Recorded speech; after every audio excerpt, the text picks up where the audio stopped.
This is my housekeeper, Berta. Berta, Lydia. Choose your words carefully, Slim. Slim? Why, thank you. I watch what I eat. Going in or coming out? First of all, Charlie was a planned baby. What was I? Well, dear, you were a pitcher of margaritas and a gas station condom. It's a shame. You paying all that money for an ex-wife and an ex-wife's house, and you're not allowed inside either one? Exactly. Isn't that the truth? I think God gives us children so death won't come as such a disappointment. Hey, stud, I don't know what kind of sick, twisted party you had in your bedroom the last couple of days, but I sure as hell ain't cleaning it up. Charlie, don't be disrespectful. Thank you, Mom. So, how much advertising did you have to buy in exchange for this puff piece? Looks like you got bit in the face by one of them Ebola monkeys. I don't think so, Berta. I mean, you weren't exactly eye candy going in, but now, woof, you could scare the flies off a manure truck. Thank you. Oh, come on, it's not the end of the world.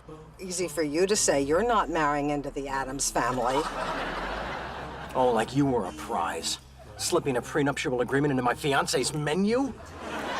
I am just trying to protect you from being wiped out by a vindictive ex-wife who will use your hard-earned money to finance a frivolous life of partying and shopping and unnecessary plastic surgery. Mom? Every one of my surgeries was necessary. And if I had signed a prenup, you would never have gone to music camp, and Alan would have an overbite you could use to open a can of Pennzoil. Charlie, you ain't just whipped. You're rope saddled and gelded. They could use you to give rides at kids' birthday parties. So, Lydia, what do you do? I mean, besides my son.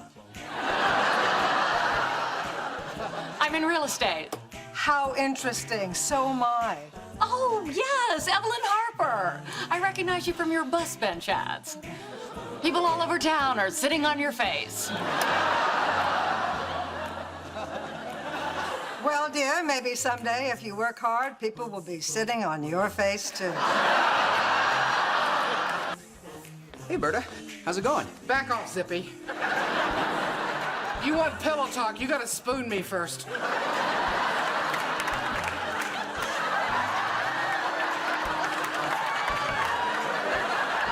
Excuse me. I'd like to say a few words before we fold up the dining room table and commence the square dancing. Alan, you're my son, and I love you. But you and I are through. You smell like a beer bottle that just fell out of Joe Camel's ass. Well, what am I supposed to do? Oh, hang on.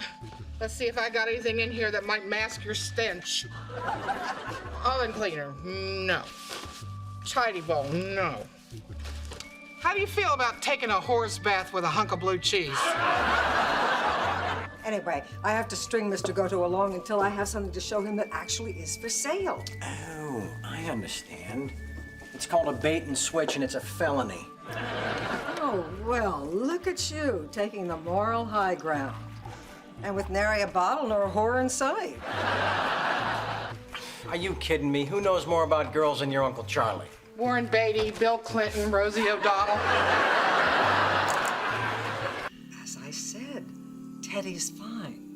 But there are some areas in which he just doesn't measure up to Hugo. Oh, God! It's the biggest I've ever seen. Makes it worth eating dinner at 3:30. Well, look who's here, the bride of Drunkenstein. Wow, that's quite a rock.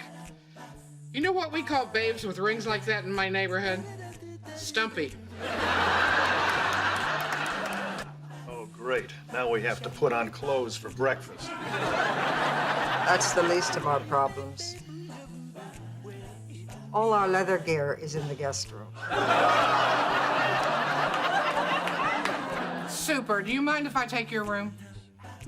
My room? Gee, I Trust me. You want me to have a room with a private crapper? Courtney and your brother are helping me with the wedding arrangements. It's your 5th wedding, Mom. What do you need help with? Besides remembering the groom's name. Yeah, I'd cut him out of the will if I thought there was a chance he'd outlive me. Yeah, I'm full. But as long as we're discussing dining choices, why don't you bite me? Did you find another lump on your pee-pee? No, Mom, my pee-pee's fine. I don't know how worn down to a nub can be fine, but all right. Can we pull over for a minute? In this neighborhood in a Mercedes? Sure, if you're partial to car theft and sodomy. Take a left right up here. That's not a road. Well, not during rainy season. Alan, darling, you were always the good son. Of course, your brother didn't set the bar very high. You really shouldn't see him like this, Jake.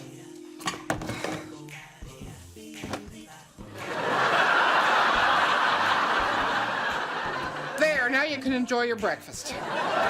What's wrong with him? Oh, he's getting old, kiddo. I wish you could have seen him in his prime. He was like Babe Ruth. He played baseball? No, he was a drunken whoremonger.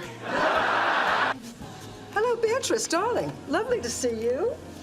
You $2 whore.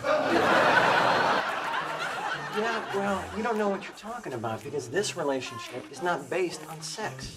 Not based on sex? Well, unless she sweats bourbon and farts $100 bills, what exactly is going to keep you together? Charlie, if I were going to pay $200 per hour for a man, I would not be taking him to the opera. Hey, Berta, would you grab me a beer? Sure. Jake, grab your uncle a beer. Let him get it himself. Sorry, I tried. Mom, you're on fire tonight. It's the new meds. They mix well with liquor. Thanks, Uncle Charlie. You've really given me a lot to think about. Hey, nobody likes a smartass.